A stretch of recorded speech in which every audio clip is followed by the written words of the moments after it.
Marital struggles. Throughout our marriage, there was always tension between me and my wife over certain issues.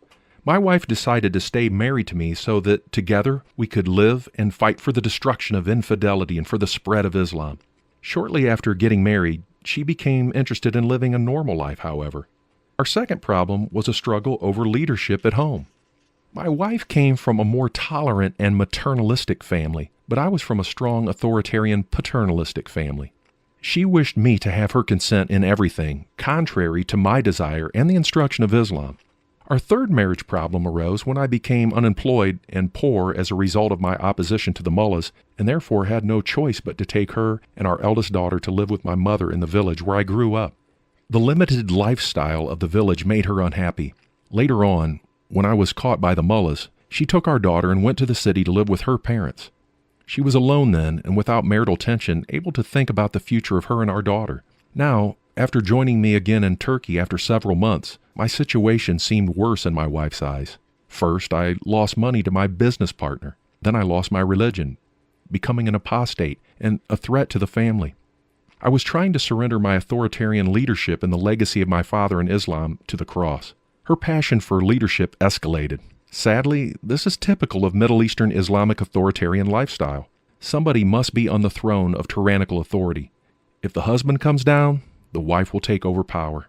Real friendship and partnership has no place in an Islamic family. The Lord allowed her to practice a bit of authoritarianism so that she could understand the patience of Christ in me. Sometimes it was so difficult for me to bear the pressure. My flesh was trying to take me back to my old life and harm her again. Praise be to Christ, the source of absolute patience, who convicted and counseled my soul and helped me to keep my faith in Him and grow. She was able to see the changes in me through my patience and calm attitudes. She became happy to have a calm and caring husband. She even became envious of my peace and patience. But her biggest obstacle was her fear of my evangelism now.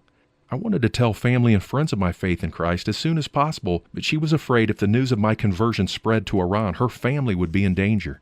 Every day, she was more amazed at the changes in my life. Her pride would not allow her to express it, though. She was wondering whether Jesus had such a mighty power to change a high-tempered man. Secretly, she started reading my Bible. One night, after I had gone to bed, she opened the Bible randomly and read the following passage. A man will leave his father and mother and be united to his wife, and the two will become one flesh. Matthew 19:5. She loved that. Unlike the Quran, the Bible had made it an obligation for a man to leave his parents' house for marriage. In the Middle Eastern tradition, women must leave their father's house for marriage. After we got married, while I was not in prison yet, we rented a room from her parents and lived with them. She was so happy. When things went bad and we had no choice but to go and live with my mother in the village, she was always unhappy. Now my wife was happy to find support in the Bible. A man must leave. She was also amazed that Jesus did not believe a man could have more than a wife. One time, I woke in the middle of the night and realized that she was not in bed. I got up to look for her. To my amazement, I found her reading the gospel. Back in Iran, while we were practicing Muslims and in power, she was not interested in reading Islamic books. This is the case with many Muslim women. They find in these books that they are lesser than their husbands, their property can be beaten, and their husbands can bring many wives into the marriage. Husbands can also have short-term marriages, whether for a day, a week, or a month.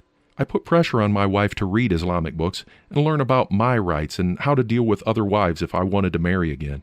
She, however, didn't show any interest in reading such books. Her resentment was partly due to the influence of Iranian culture. Polygamy had not yet publicly been accepted by Iranians, and there was still cultural pressure to have one wife and avoid more marriages. However, once disinterested in reading my preferred Islamic books, she was now reading my gospel. She was reading the Gospel of Matthew chapter 19. "Oh, you're reading the gospel in the middle of the night," I said. "It's not your business," she said, smiling. "Ah, Matthew 19. Every woman loves this chapter." Still smiling, she said, "Don't bother me. Go back to sleep." "Yes, Your Majesty," I said to her. When I got to the bedroom, I jumped up and down like someone who gets a touchdown in a football game and said to Jesus, "Yes, glory be to your name. You know how to touch hearts. Oh, thank you so much." I cried for joy, knowing that any Muslim who crosses the first obstacle and starts to read the gospel would want to read more. This was also the case with my wife.